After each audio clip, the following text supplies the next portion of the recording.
ouve agora Portal Sudoeste Notícias, segunda edição. Tudo sobre os acontecimentos mais importantes você fica sabendo aqui.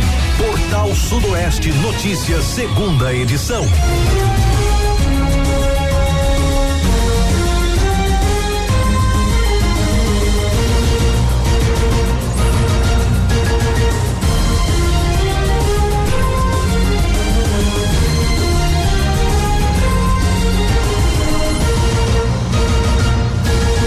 Uma boa tarde para você ligado na Rádio Portal Sudoeste. Hoje é quinta-feira, 9 de julho de 2026. E a partir de agora você acompanha o Portal Sudoeste Notícias, segunda edição, com as principais informações da nossa região da Bahia, do Brasil e do mundo. Você também participa e traz a sua denúncia, a sua reclamação pelo nosso telefone 7734441043. Também acompanha ao vivo no nosso site radioportalsudoeste.com.br ou, se preferir, pelo nosso aplicativo. Portal Sudoeste Notícias, segunda edição, com a apresentação de Samuel Tadeu e Luciano Santos. Boa tarde, Luciano Santos. Boa tarde, Samuel Tadeu. Boa tarde a todos os nossos ouvintes. Uma excelente quinta-feira para todo mundo. Estamos aqui para mais uma edição, aqui na bancada do nosso Portal Sudoeste Notícias, com as principais informações da nossa região sudoeste, do nosso sertão produtivo, da Bahia, do Brasil e do mundo. Esse é o seu Portal Sudoeste Notícias, segunda edição. E é claro, você pode participar e interagir conosco. Portal Sudoeste Notícias e a previsão do tempo. Dia de sol com algumas nuvens. À noite o céu vai ficar também com algumas nuvens, mas não há previsão de chuvas para hoje. A mínima de 15 com a máxima de 27 graus. Você está ouvindo Portal Sudoeste Notícias, segunda edição. Manhã maravilhosa aqui em Livramento, Nossa Senhora. Como é que tá o clima aí em Brumado, Luciano Santos?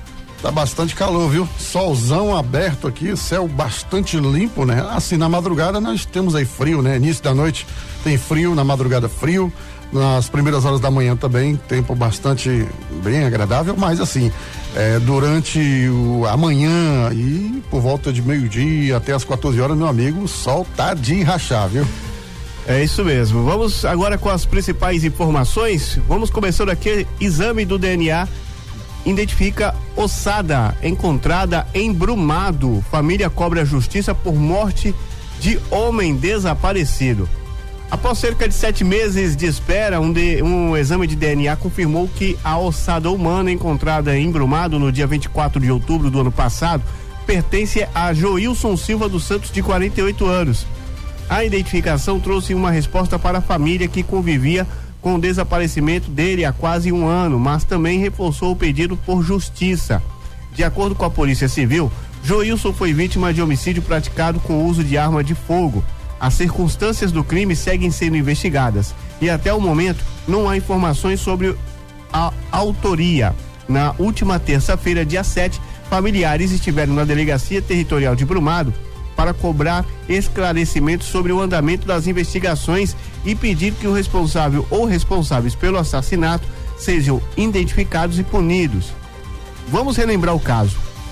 Segundo familiares, após enfrentar problemas pessoais, Joilson passou a morar nas proximidades da antiga Cesta do Povo, em Brumado.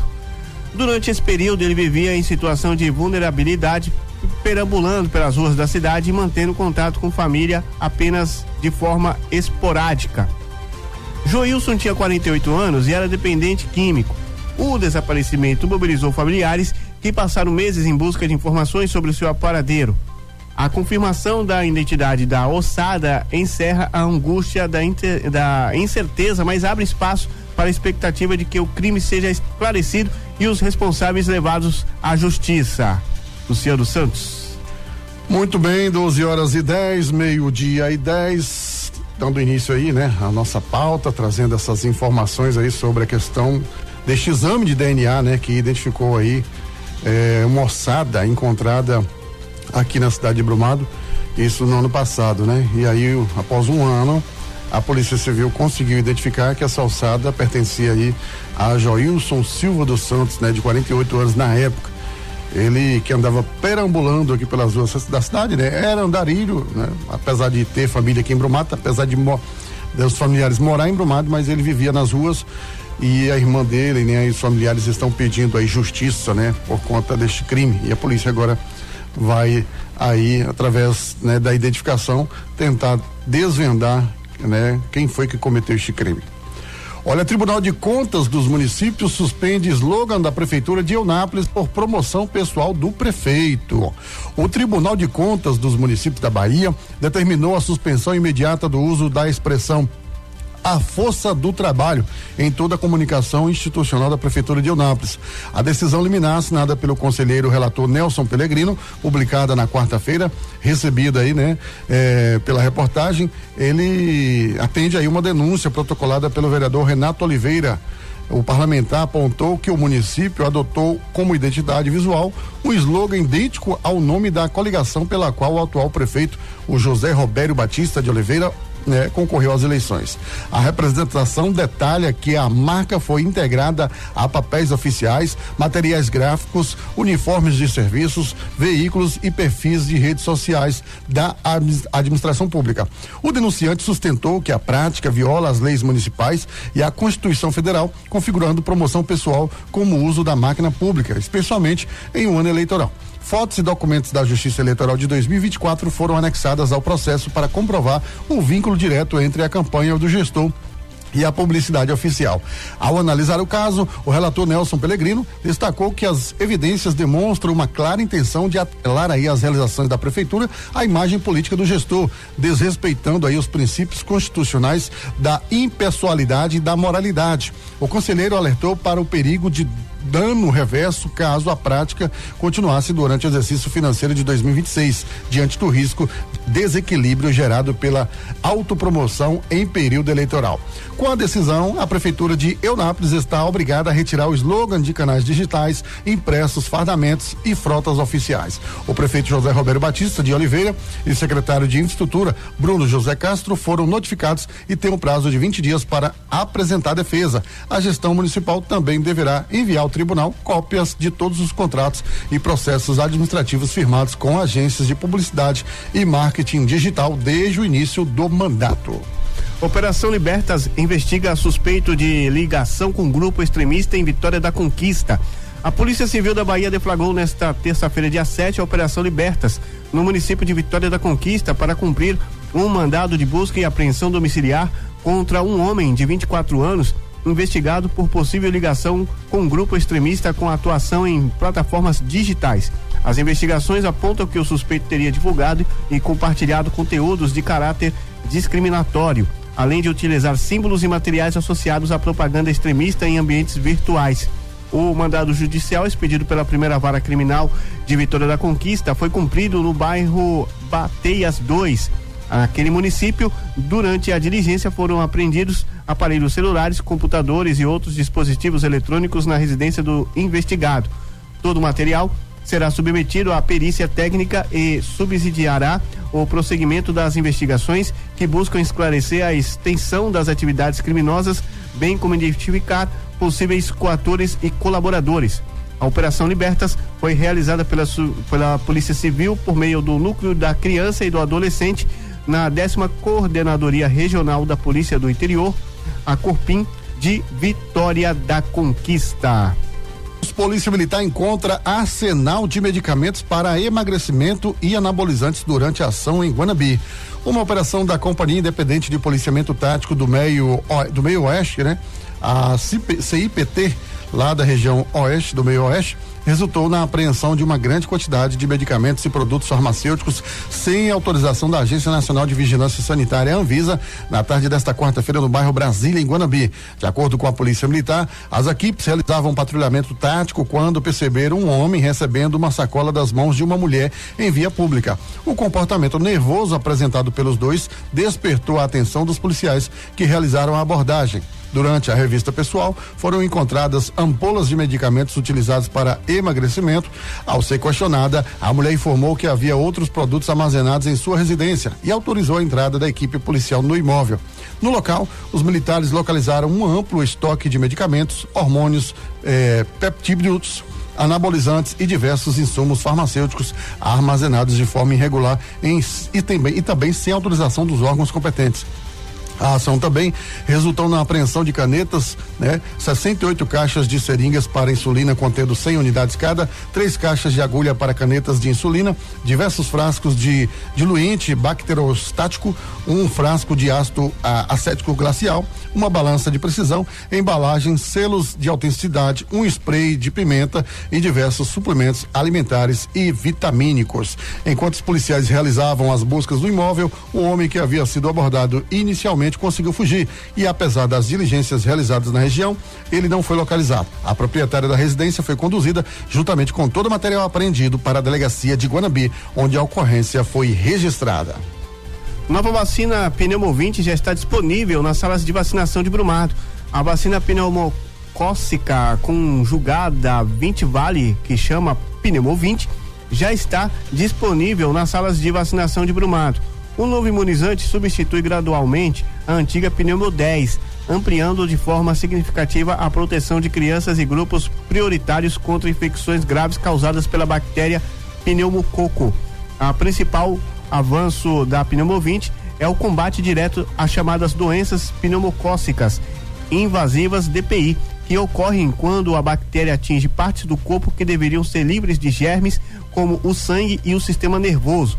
Na prática, a vacina previne contra a pneumonia, infecção pulmonar grave, meningite, inflamação das membranas do cérebro, a sepse, a infecção generalizada do sangue e também a otite média aguda, infecção do ouvido dolorosa frequente em bebês. A Secretaria Municipal de Saúde de Brumado destaca que a transição na rede municipal segue orientações rigorosas do Ministério da Saúde. Para as crianças que estão iniciando ou já estão no meio do ciclo de imunização, o cronograma foi adaptado para garantir a intercambiabilidade entre as vacinas conjugadas disponíveis: VPC 13, VPC 14, VPC 15 e VPC 20.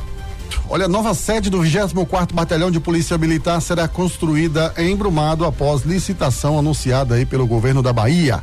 A Secretaria da Segurança Pública da Bahia, a SSP Bahia, publicou no Diário Oficial do Estado o aviso de licitação para a construção de novas unidades policiais em Salvador e outros 12 municípios baianos. Entre as cidades contempladas está Brumado, que receberá aí uma nova sede destinada ao 24º Batalhão de Polícia Militar.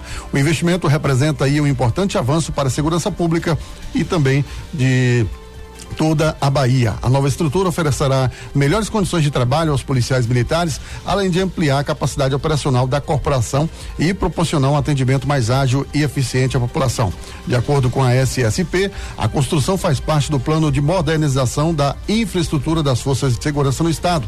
A expectativa é que a nova unidade disponha aí de instalações mais adequadas para desenvolvimento das atividades administrativas e operacionais do batalhão. Com a implantação da nova sede, Brumado passa a integrar o grupo de municípios contemplados com investimentos voltados aí ao fortalecimento da segurança pública. A iniciativa também beneficiará as cidades atendidas pelo 24º Batalhão, contribuindo para a melhoria das ações de policiamento ostensivo e do atendimento à comunidade. A publicação do aviso da licitação marca o início do processo da contratação da empresa responsável pela execução da obra. Após a conclusão das etapas licitatórias, serão definidos aí os prazos para o início da entrega da nova unidade policial.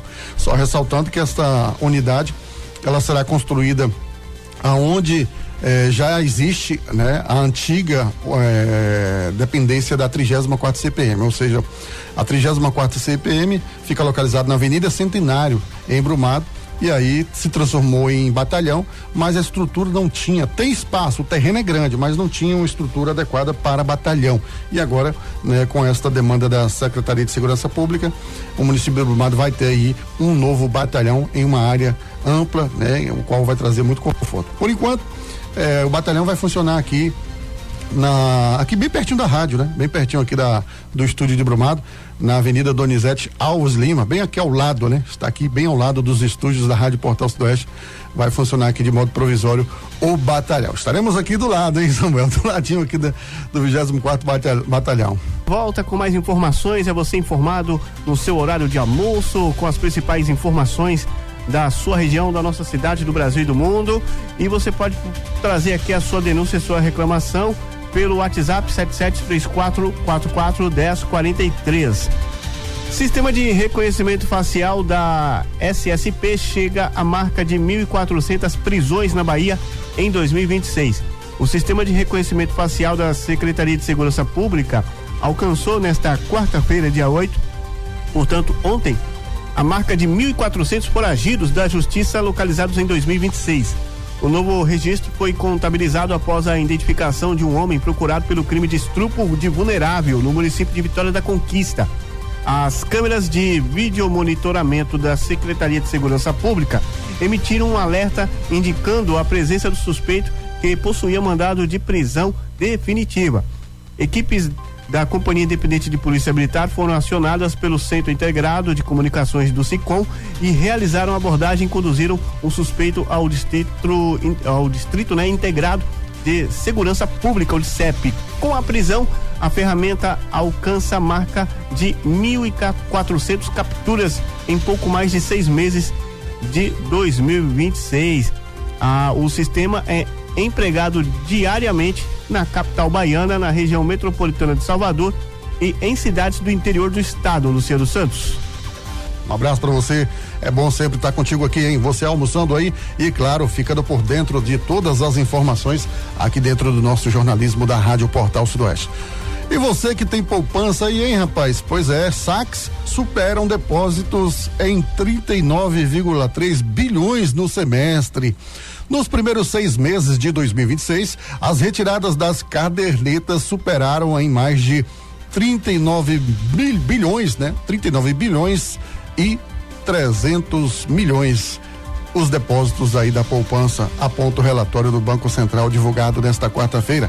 Apenas no mês de junho, a retirada líquida foi de 237 milhões de reais. Ao longo dos 6 primeiros meses, o mês de maio foi o único que apresentou aí saldo positivo, com a entrada líquida de 2,6 bilhões.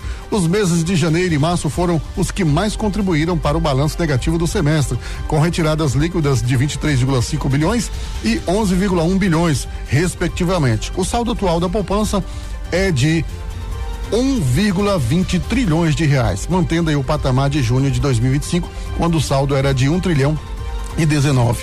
Em maio, o volume de entradas chegou a elevar o saldo da poupança a 1,28 trilhões, né? Levando aí a 1,28 trilhões. Mas as sucessivas retiradas aí líquidas resultaram em um recuo de mais de 8 bilhões de reais. Quer dizer que a leitoa foi gorda aí no mês de junho, hein? O pessoal sacou aí cerca, né? Chegou a sacar aí a cerca de 237 milhões de reais. O leitor tá caro, hein, rapaz? E você, Samuel, sacou aí uma verbazinha da poupança? A gente sempre mexe, né? Sempre não tem mexe, jeito, né? Pra comprar alguma coisa, né? Não tem como, tira né? um realzinho ali, outro aqui. É o brasileiro mesmo. É a leitor, tem que comprar leitor, meu amigo. Isso mesmo. Vamos lá, projeto Raízes do Saber transforma horta em espaço de aprendizagem e sustentabilidade em Brumado. O Centro Integrado de Educação, professora Maria Sônia Meira Gomes e também professor Sateles, localizado na Vila Presidente Vargas, em Brumado, inaugurou na última terça-feira, dia 7, a horta escolar chamada Raízes do Saber. O novo espaço tem como o objetivo promover a educação ambiental, incentivar a alimentação saudável e proporcionar aprendizado prático aos estudantes. A cerimônia de inauguração reuniu a equipe gestora da escola, representantes das instituições parceiras, profissionais da educação, estudantes e convidados. Durante o evento foi destacado que a horta vai além de um espaço para o cultivo de alimentos, tornando-se um ambiente de aprendizagem voltado ao desenvolvimento de práticas sustentáveis, preservação ambiental, cooperação e responsabilidade social. A horta será utilizada como ferramenta pedagógica, permitindo que alunos vivenciem na prática conteúdos relacionados às ciências, ao meio ambiente, à alimentação saudável e à sustentabilidade. Além da produção de hortaliças, o projeto contribuirá também para o fortalecimento de valores como trabalho em equipe, cuidado com a natureza, responsabilidade e cidadania. Com a implantação da horta escolar Raízes do Saber, a escola amplia as oportunidades de aprendizagem por meio de atividades práticas aproximando os estudantes de temas essenciais para a formação de cidadãos mais conscientes e comprometidos com o meio ambiente. Homem termina namoro após ganhar 2 bilhões e meio na Mega Sena e que terá que dividir o prêmio, hein? Ganhar mais de 2 bilhões e 500 mil reais na Mega Sena não impediu aí um homem de enfrentar uma longa disputa judicial com a ex-namorada. Após o fim do relacionamento, ele acabou condenado a repassar 1.200.000 à antiga companheira depois que a justiça reconheceu que ambos tinham um acordo verbal para dividir qualquer prêmio conquistado em apostas feitas durante o namoro. A decisão foi tomada por unanimidade pelo Tribunal de Justiça de Santa Catarina, que determinou o pagamento de R$1.294.491,32 à mulher. Ainda cabe recurso. O caso envolve o concurso de número 2.486 da Mega Sena, sorteada em 31 de maio de 2022. O casal participava de um bolão realizado em Blumenau, no Vale do Itajaí, e possuía uma das 32 cotas da aposta vencedora, que rendeu mais de 2 milhões e meio. Na ocasião, a mulher sustentou que os dois tinham o costume de apostar juntos e haviam combinado, mesmo sem contrato formal, que qualquer prêmio seria dividido igualmente entre eles. Em primeira instância, ela recebeu apenas valores referentes aos pagamentos parciais feitos pelo ex-companheiro, montante bem inferior do que ela reivindicava. As duas partes recorreram da decisão. O homem alegou que nunca existiu qualquer pacto, para compartilhar o prêmio e afirmou que as apostas eram realizadas exclusivamente por ele. Já a ex insistiu que havia um compromisso firmado entre os dois e pediu reconhecimento do direito à metade da premiação. Ao analisar o recurso, o desembargador relator concluiu que o conjunto de provas apresentado no processo era suficiente para comprovar o acordo verbal. Mensagens trocadas pelo casal, boletim de ocorrência, depoimentos e testemunhas e os pagamentos efetuados pelo próprio ganhador após o sorteio reforçaram a versão da autoria da ação. Com esse entendimento, o tribunal reformou parcialmente a decisão de primeira instância e reconheceu o direito da mulher à metade do valor correspondente à cota premiada do bolão, determinando que o ex-companheiro faça o pagamento de R$1.294.000 à ex-companheira. Quer dizer então que ele queria ficar com o prêmio pra ele e não queria dividir o prêmio? Isso, rapaz. Esperto ele, hein? Ele, na realidade, ele ganhou o prêmio, depois meteu o pé na bunda da namorada, né? E aí acabou tendo essa situação aí. Fugiu de mal fé esse cara, hein? Se tivesse ficado com ela até hoje. Não, mas teria que dividir do mesmo jeito, não tinha como. Não, fala assim, se não tivesse separado dela, tava. Os dois iam curtir o prêmio juntos, né? Não tinha questão de estar separando valores para fulano, para Beltrano, não. Tava compartilhando a premiação juntos, né? Mas isso mesmo. É sempre assim, né? Olha, gente, uma coisa, é algo, a gente tá aqui até brincando com a situação, Samuel, mas é algo importante. Vai fazer um bolão, vai fazer uma aposta, fez um acordo, faça em papel, não tem problema. Até um papel escrito e assinado pelos dois ali, vale, entendeu? Então faça um acordo escrito. Esse negócio de verbal é complicado. E principalmente aquelas pessoas que costumam fazer bolões e chamar os colegas, e às vezes os colegas confiam tanto na pessoa que fica com os bilhetes, não entrega, de repente o cara ganha e some tem no gente mundo. Que na hora que vê muito dinheiro, meu amigo, esquece até que tem amigo, esquece até que tem mãe e pai. Olha, homem é preso após atacar mulher com soda cáustica na Bahia. A vítima sofreu queimaduras graves. Um homem suspeito de atacar uma mulher com produto químico à base de soda cáustica foi preso pela Polícia Militar na noite desta quarta-feira, dia 8, em Santo Antônio de Jesus, no Recôncavo Baiano.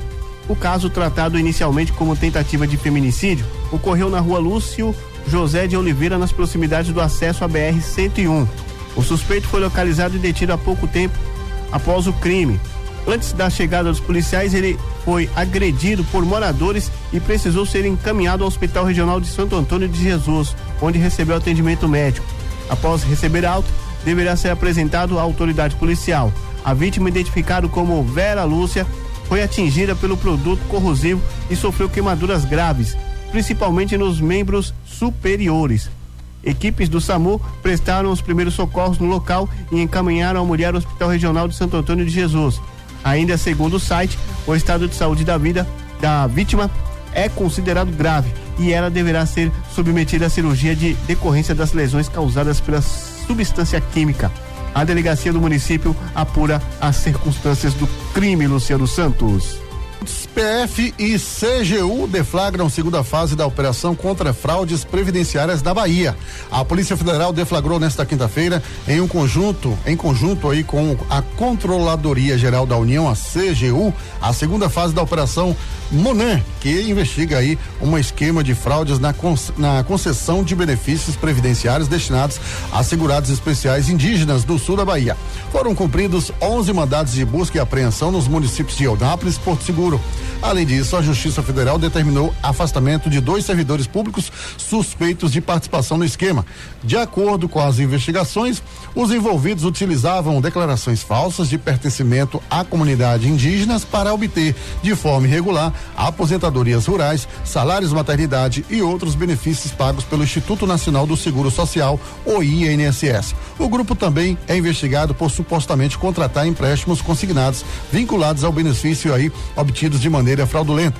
Por decisão da Justiça, foi determinado aí o bloqueio de mais de 1,5 milhão em contas bancárias dos principais investigados, além do sequestro de um veículo. As medidas têm como objetivo garantir o ressarcimento dos prejuízos aos cofres públicos e impedir a continuidade das atividades criminosas. Segundo a Polícia Federal, os benefícios requeridos pelo grupo junto ao INSS podem ter causado um prejuízo superior a 100 milhões de reais aos cofres públicos. Os investigados poderão responder pelos crimes de associação criminosa, estelionato previdenciário, corrupção ativa e corrupção passiva.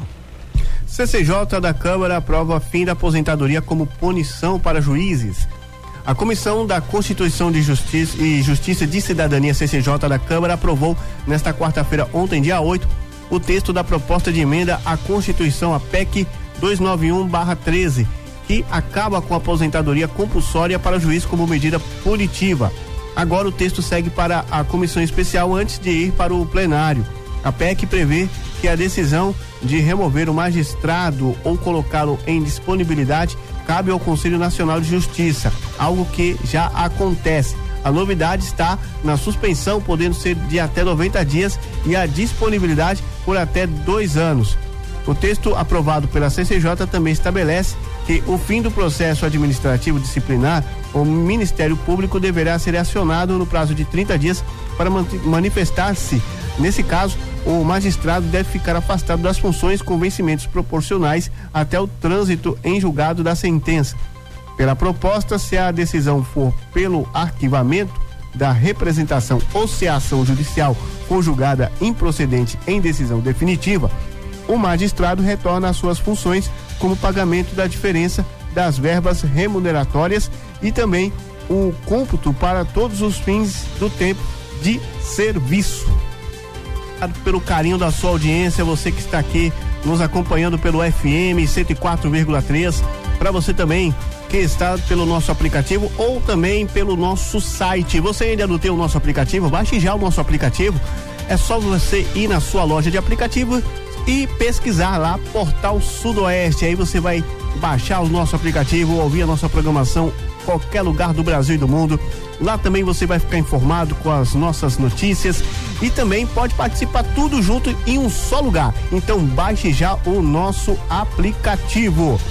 Homem é preso em flagrante por violência doméstica após ameaças à companheira em tentativa também de agressão à enteada em Maetinga. Um homem de 53 anos foi preso em flagrante por violência doméstica na tarde da última terça-feira, dia 7, no município de Maetinga, após ameaçar a companheira e tentar agredir a enteada durante uma discussão familiar.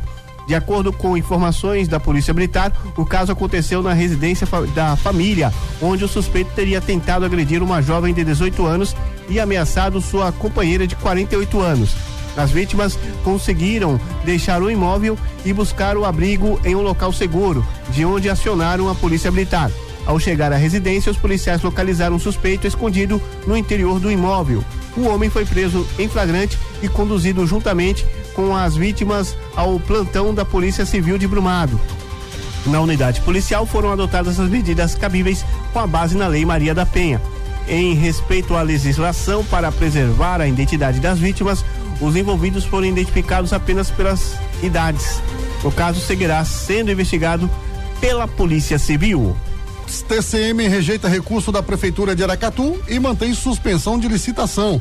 A conselheira Aline Peixoto, do Tribunal de Contas dos Municípios da Bahia, o TCM Bahia, decidiu não admitir o recurso apresentado pela Prefeitura de Aracatu contra a decisão que determinou aí a suspensão da concorrência eletrônica de número 001/2026 e de todos os atos decorrentes do certame.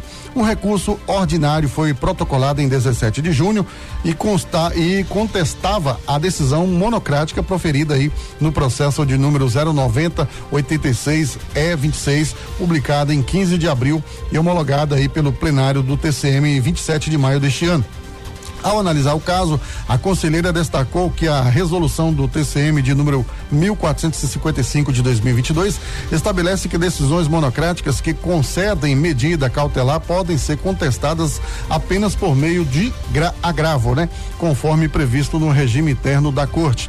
Além disso, Aline Peixoto apontou que o recurso apresentado pela administração municipal não atendia aí os requisitos de forma nem tempestividade exigidos pela legislação e, diante disso, declarou aí a inadmissibilidade do pedido e determinou o arquivamento do expediente com ciência ao interessado. O despacho foi assinado em Salvador nesta segunda-feira, dia 6, e publicado no Diário Oficial do TCM nesta terça-feira, dia 7.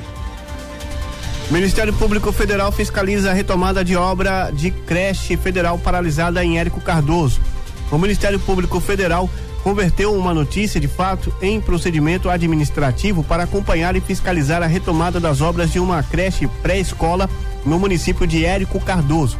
A portaria assinada pelo Procurador da República, Carlos Vitor de Oliveira Pires, publicada nesta quinta-feira, também e recebida pelo site Achei Sudoeste, atende uma diretriz nacional para garantir que os novos recursos federais liberados para a educação básica não sejam desperdiçados.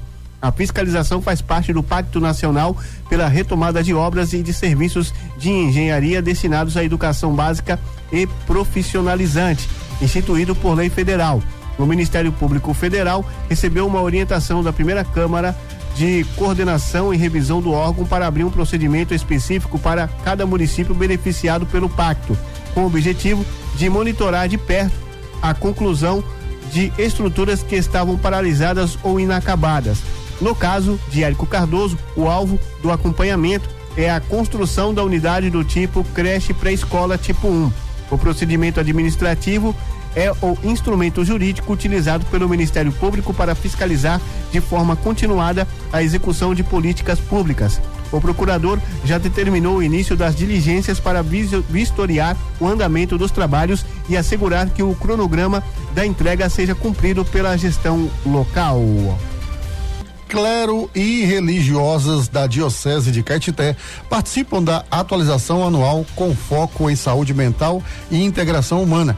Como parte da formação permanente do clero e da vida religiosa, os sacerdotes da Diocese de Caetité e os religiosos participaram anualmente da atualização do clero, um momento dedicado aí ao aprofundamento de temas relevantes para a vida pastoral, espiritual, humana e psicossocial. Há muitos anos, a Diocese cultiva a bela tradição de realizar esse encontro juntamente com as religiosas de vida consagrada, fortalecendo aí a comunhão e a caminhada formativa entre os diversos carismas presentes na igreja particular de Caetité. Neste ano, a atualização aborda um tema de grande relevância da atualidade, a saúde mental e os desafios das doenças e sofrimentos psíquicos, que afetam tantas pessoas na sociedade, inclusive sacerdotes e religiosas. Afinal, a vocação não elimina a condição humana, mas convida cada pessoa a viver sua missão com a maturidade, o equilíbrio e permanente aí cuidando consigo mesmo.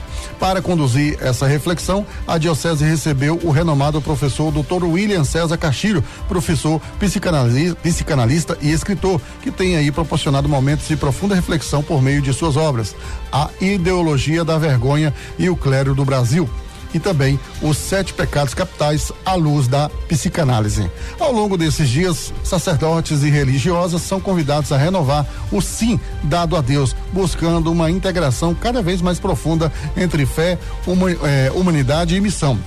Trata-se de um caminho de liberdade vivida aí na responsabilidade, na verdade e na confiança do Senhor, que chama os seus discípulos à autenticidade e à santidade. Motocicleta com restrição judicial é apreendida durante fiscalização da PM em Guanambi. Uma motocicleta com restrição judicial de circulação foi removida ao pátio do Departamento Estadual do Trânsito, Detran, durante uma ação de fiscalização realizada pela Polícia Militar na manhã de quarta-feira em Guanambi ontem. De acordo com as informações do 17º Batalhão de Polícia Militar, a ocorrência foi registrada por volta das 10h50 da manhã nas proximidades da Feira Livre durante o patrulhamento de rotina da guarnição. Os policiais decidiram abordar uma motocicleta Honda modelo CG 160 Titan de cor azul, ocupada por 2 mulheres. Após observarem uma mudança repentina de direção realizada pela condutora ao perceber a presença da viatura, durante a fiscalização foi constatado que a motorista, uma jovem de 35 anos, não possuía carteira nacional de habilitação e também não apresentou a documentação do veículo. Após a consulta aos sistemas de segurança, os militares verificaram ainda que a motocicleta possuía restrição judicial de circulação por meio do sistema Renajude. Diante das irregularidades constatadas, foram lavrados os autos de infração de trânsito cabíveis e a motocicleta foi removida ao pátio do Detran, onde permanecerá à disposição da autoridade competente. Justiça solta suspeitos presos por morte de jovem lançada sem cordas em hop jump. A justiça determinou nesta quarta-feira a soltura de 2 suspeitos que haviam sido presos pela morte da jovem Maria Eduarda Rodrigues de Freitas, de 21 anos, lançada sem cordas durante um salto de hop jump na Ponte do Esqueleto. A liberdade foi concedida a João Antônio Priveta Ribeiro da Silva e Gabriel Barros Martins, que estavam presos desde 20 de junho e deixaram a cadeia por volta das 17 horas sob a justificativa judicial. Os elementos probatórios produzidos ao longo do da presente investigação não evidenciaram indícios suficientes da autoria, fecha aspas, em relação à dupla. Assim, a prisão temporária de ambos foi revogada. Outras 4 pessoas suspeitas ainda continuam presas, todas denunciadas pelo Ministério Público de São Paulo, sendo Luiz Felipe Feliciano, Maicon Fernandes Sintra e Vitor Freitas Gonçalves, que respondem pelo crime de homicídio com dolo eventual, qualificado aí por motivo torpe e recurso de que impossibilitou aí a defesa da vítima. Eveline dos Santos Gonçalves, acusada de homicídio com dolo eventual, qualificada aí por omissão imprópria e fraude processual. Na denúncia, o Ministério Público de São Paulo sustenta que os responsáveis pela execução do salto tinham pleno conhecimento dos riscos da atividade, mas deixaram de adotar cautelas necessárias, ou seja, conferir se a corda de segurança estava no peitoral da vítima, além de realizar a dupla checagem dos equipamentos. Em caso de condenação, os promotores solicitam que a Justiça determine o valor mínimo de indenização pelos danos causados em R$200 mil aos familiares. A gente segue com mais informações. Olha, homem é preso por furto de objetos e são recuperados em Palmas de Monte Alto. Um homem de 31 anos foi preso por furto na tarde desta terça-feira, da última terça-feira, dia 7, após ser localizado por uma guarnição do 17º Batalhão de Polícia Militar em Palmas de Monte Alto. Segundo a Polícia Militar, a equipe foi acionada para atender uma ocorrência de furto de objetos de um veículo estacionado nas proximidades da Praça Tiradentes, ao lado do fórum. A proprietária, de 45 anos, informou que havia deixado o Ford Fiesta de cor vermelha no local desde a noite de sexta-feira anterior, após o automóvel apresentar um problema mecânico. Após retomar, a mulher constatou que a bateria do veículo e diversas ferramentas utilizadas em serviços automotivos haviam sido furtadas. Com base na análise da imagem de câmeras de segurança e também informações levantadas durante as diligências, os policiais localizaram o suspeito. Conforme a PM, ele confessou o crime e foi encontrado com a bateria, ferramentas e também o documento do veículo. O homem e todo o material recuperado foram apresentados na Delegacia Territorial, onde a ocorrência foi registrada e as medidas legais cabíveis foram adotadas. Olha, homem em aparente surto psicótico ateia fogo em imóveis na zona rural de Pindaí.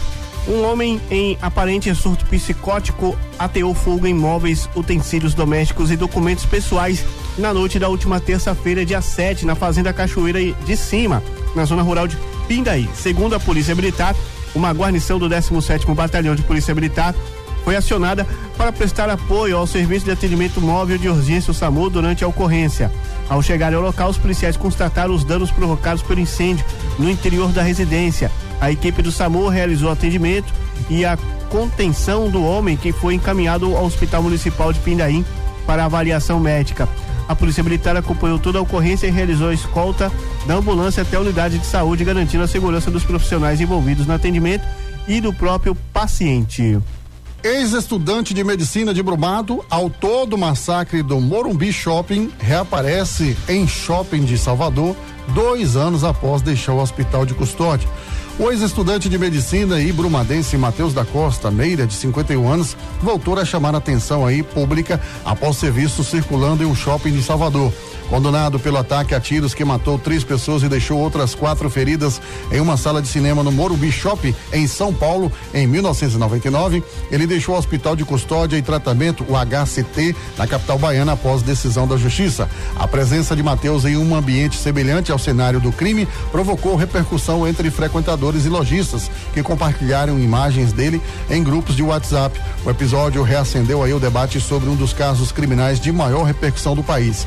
O ataque aconteceu na noite do dia 3 de novembro de 1999. Na época, com 24 anos, Matheus entrou na sala 5 do cinema do Morumbi Shopping, onde era exibido o filme Clube da Luta. Antes dos disparos, ele foi no banheiro do cinema e atirou contra um espelho. Em seguida, retornou à sala armado com uma submetralhadora Mac 11 e abriu fogo contra o público.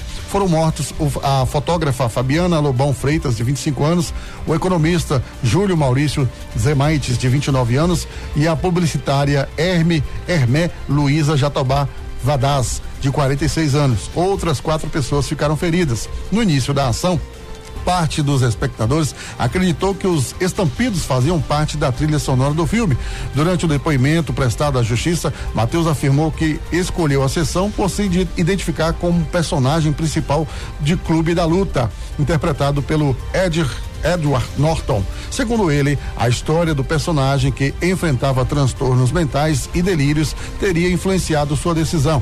No julgamento realizado em 2004 em São Paulo, Matheus revelou ainda que, em 1993, havia entrado armado com um bisturi em um cinema de Salvador. Conforme relatou, vivia um período de frustração com o curso de medicina e chegou a cogitar ferir ou matar pessoas, mas desistiu na ação. Não houve vítimas nem registro policial.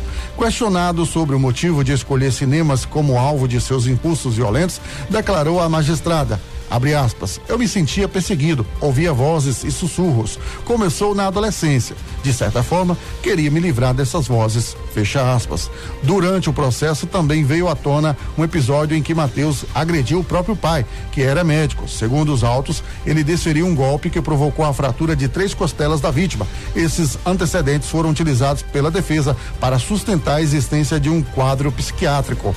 Inicialmente condenado a 120 anos e 6 meses de prisão, Matheus teve a pena reduzida posteriormente pelo Tribunal de Justiça de São Paulo para 48 anos e 9 meses. Em 2011, a Justiça da Bahia reconheceu sua inimputabilidade, entendendo que ele não poderia cumprir pena em regime comum em razão do diagnóstico psiquiátrico. A partir da decisão, passou a cumprir medida de segurança no Hospital de Custódia e Tratamento em Salvador.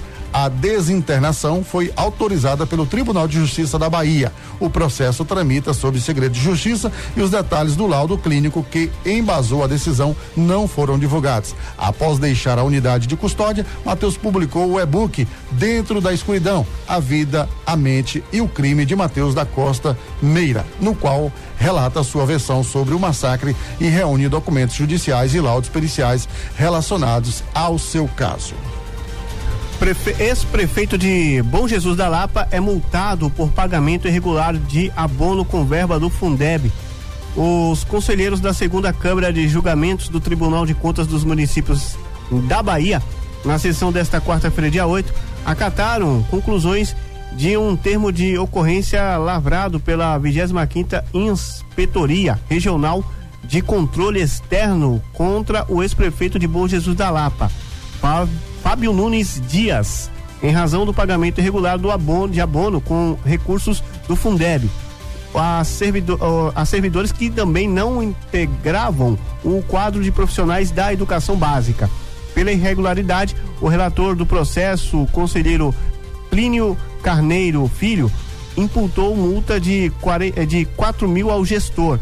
Segundo informou o TCM ao site Achei Sudoeste, a decisão também determinou que a atual gestão municipal restitua R$ 277.574,71 que goram gastos com benefício à conta específica do Fundeb com recursos do Tesouro Municipal.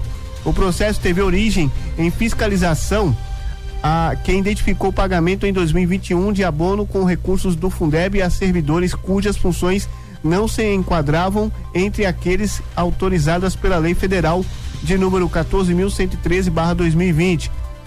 Entre os beneficiários estavam motoristas, guardas municipais, garis, carpinteiro, auxiliar operacional da saúde, Magaref, também caracterizado desvio da finalidade na aplicação dos recursos públicos.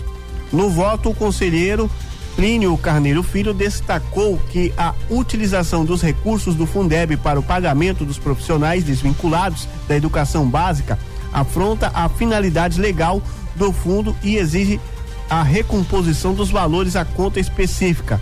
Segundo o relator, a legislação determina que cada fonte de recursos seja aplicada exclusivamente nas finalidades previstas em lei, de modo que sua utilização para as outras despesas configura desvio de finalidade. O Ministério Público de Contas também se manifestou por meio de procurador Danilo Damantino pela procedência parcial do termo com imputação de multa e determinação de recomposição do Fundeb. Cabe recurso da decisão. Um abraço aqui para o Albino, lá no bairro Osório, em do Basílio, tá curtindo a gente, tá com o radinho ligado, hein, rapaz?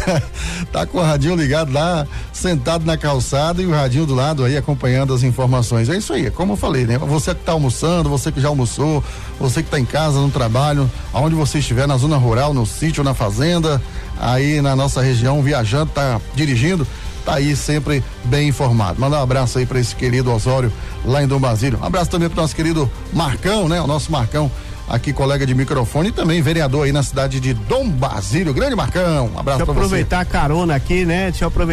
Mandou um abraço aqui a dona Hilda lá no lote, seu Massu, tô em bala.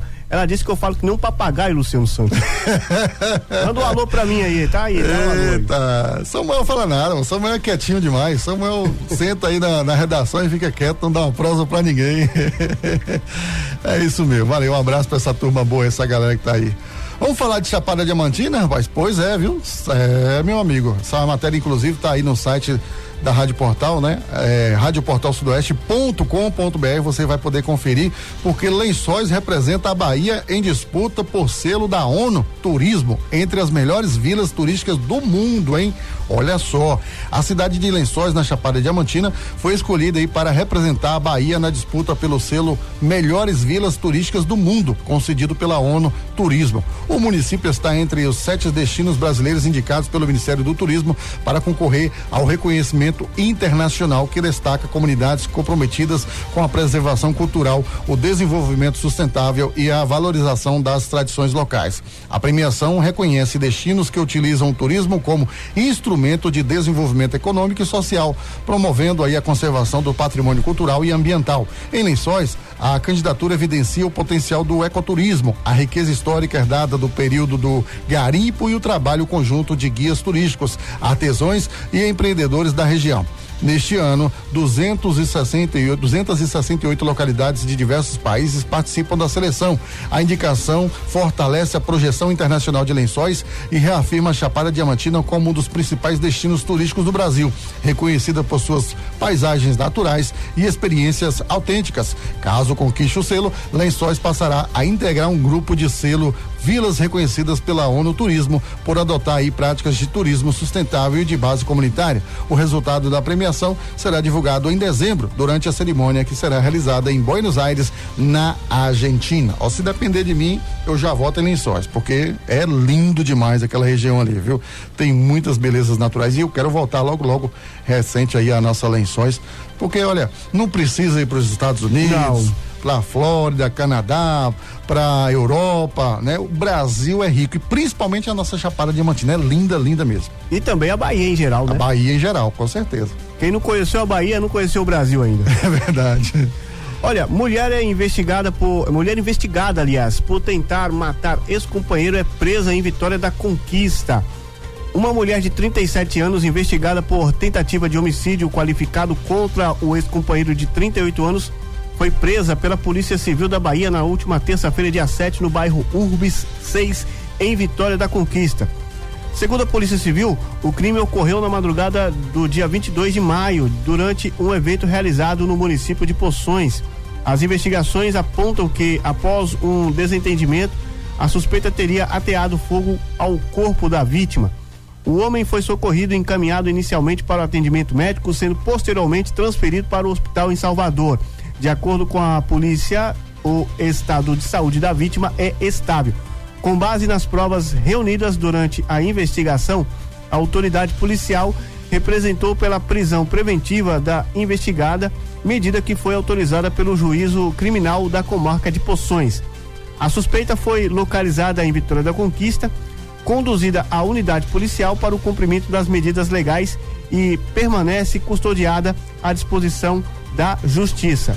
A prisão foi realizada por equipes da Delegacia Territorial de Poções, com apoio da 10ª Coordenadoria Regional de Polícia Militar do Interior, Corpim de Vitória da Conquista, Luciano Santos.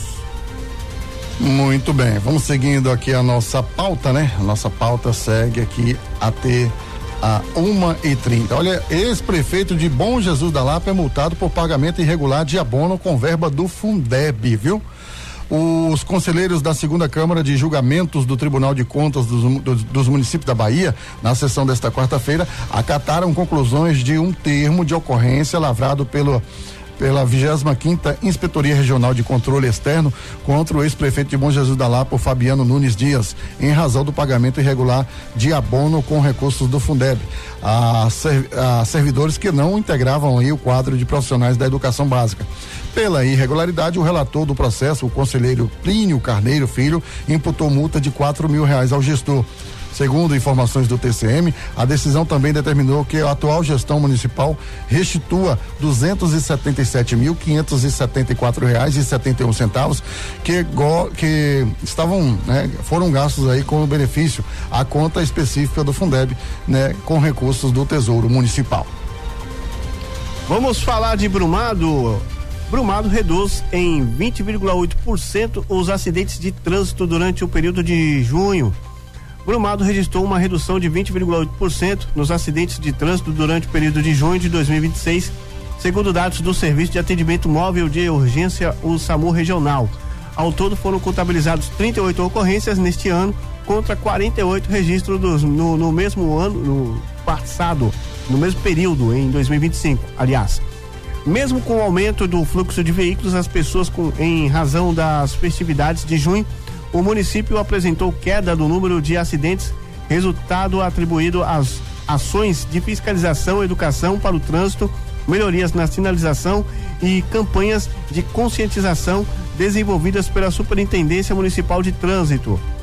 Os dados também apontam redução nas quedas de motocicletas, colisões entre veículos e atropelamentos, indicando avanços na segurança viária do município.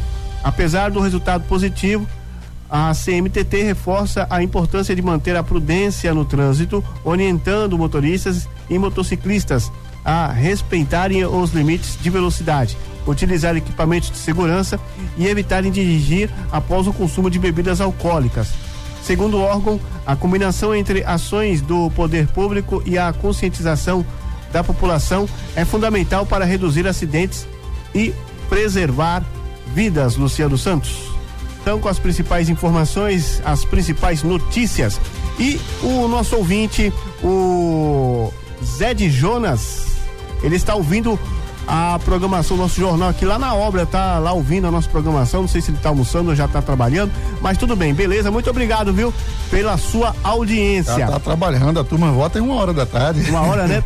Pois é, tem equipe que tem os seus horários aí alternativos, né? Vamos lá. Deixa eu ver aqui, tem aqui uma mensagem chegando pra gente com imagens, né? Com fotos, né? Boa tarde, eu gostaria de fazer uma denúncia, já tem 1 ano. Quebrou aqui, acho que foi alguma coisa na calçada, né? Ah, sim, foi a calçada, né? Tá toda quebrada lá, ele tá mandando dizer aqui, e abandonou o asfalto que seria feito naquela localidade, né? A situação está complicada para sair, a gente, se a gente precisar para ir, a UPA precisa ficar pedindo pro vizinho que quebrou a rampa da casa, nem entra e nem sai. Se não fosse asfaltada a rua, não teria necessidade de quebrar a rampa. Há uma rampa que tem, né? E aí fica dificultando a saída desse morador. Tá aqui as imagens, Luciano, daqui a pouco você dá uma olhada aí. Tá aí, qual é a sua opinião aí? Pois é, rapaz, aí o morador, né, cobrando aí, pedindo essa questão da rampa aí, né, de acesso. Então, assim, tem muitos municípios que já estão se adequando, né, a essa questão da acessibilidade, né, seja em passeios, né, seja em lojas, né. Hoje, por exemplo, em Brumado, existe uma lei que hoje todas as lojas têm obrigação de manter uma rampa de acesso aos cadeirantes, né, para manter essa acessibilidade. Mas os municípios também deveriam, né, obedecer aí essa regra, ou seja, criar acesso a esses cadeirantes, essas pessoas com acesso especial. Vamos falar de Copa do Mundo? Vamos lá, né? Vamos trazer hoje aí esse temos aí, postinho final, né? Já tá quase chegando na reta final. Isso. Olha, Copa tem VAR nos estádios nas quartas de final. Marrocos e França já conta com árbitro de vídeo em Boston. A França e Marrocos abrem as quartas de finais na Copa do Mundo nesta quinta-feira com uma novidade, no VAR.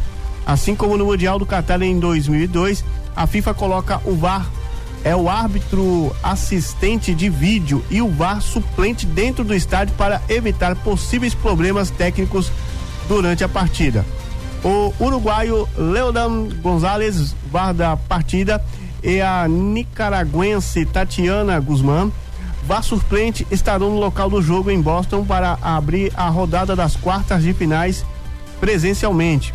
Todos os próximos jogos da Copa terão árbitro de vídeo no estádio da partida. Até agora eles ficavam em Dallas, no Texas, né? A central do VAR da Copa fica no IBC, Centro Internacional de Transmissão, em Dallas. A presença dos dois árbitros de vídeo em Boston serviria como uma espécie de plano de segurança em caso de falha de conexão entre o estádio e a sala de VAR. Nesse caso, o VAR e o aparelho suplente poderiam atuar diretamente do estádio em qualquer revisão necessária, sempre dentro do protocolo estabelecido pela FIFA. A medida também cobriria uma eventual ida do árbitro Facundo Telo ao monitor para revisar algum lance. A FIFA prevê que uma partida não pode ser suspensa por erro na tecnologia do VAR.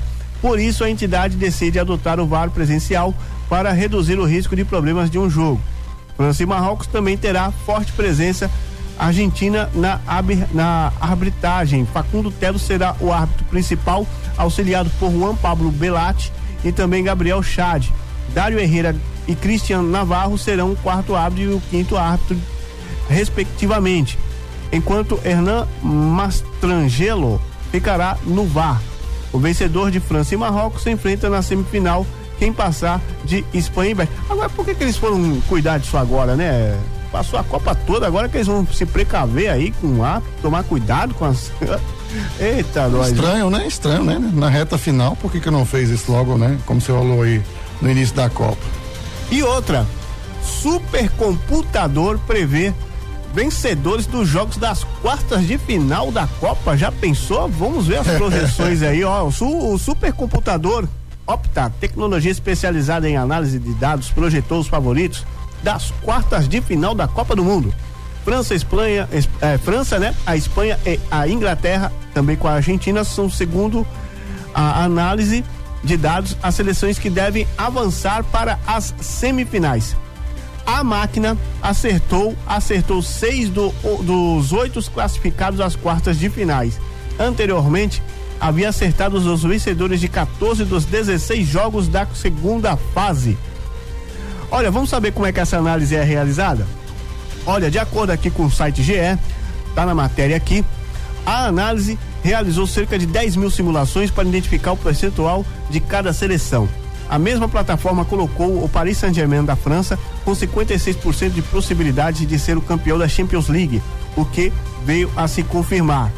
Entre outras previsões divulgadas, a Escola de Matemática Aplicada da Fundação Getúlio Vargas apontou 15,57% de probabilidade de a Espanha sair campeão do torneio, com 4,68% para o time brasileiro.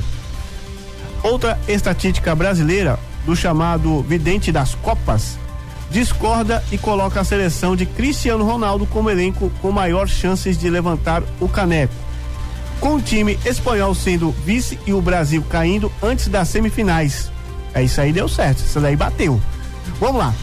A França tem 72,10%, o Marrocos tem 27,90% que vão se enfrentar, a Espanha tem 70,72%, a Bélgica tem 29,28%, a Noruega tem 38,04%, a Inglaterra tem 61,96%, a Argentina tem 63,62% e a Suíça tem 36,38%. Luciano Santos, será que vai concretizar aí as profecias do supercomputador?